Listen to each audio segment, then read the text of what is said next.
আমি তোমারে ভালোবাসি।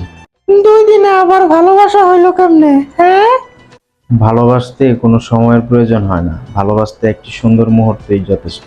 আচ্ছা বালা, কিন্তু আমি তোমারে ভালোবাসি না। কেন, তোমার কি বয়ফ্রেন্ড আছে? না, নাইগা। আচ্ছা, তাহলে সমস্যাটা কি? না, সমস্যা নাই, কিন্তু আমি এখন রিলেশন করতে চাচ্ছি না। আমি কিন্তু মুক্তিযুদ্ধের নাতি, ডিসু ডিসু।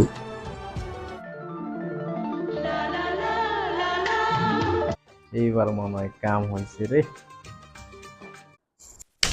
গাঁজা খাইয়া শুইয়া থাকি। মুক্তিযুদ্ধের নাতি হয়েছিস তো কি হয়েছে? যুদ্ধ করলে তোর দাদাই করছে, তুই কি করছস? গোলামের পুত, আইসে আমার নাতিটা। তা পুষ্কুনি দেখি, বাজার দেখি, তাল গাছের মাথায় রে মনুয়া মাঝি।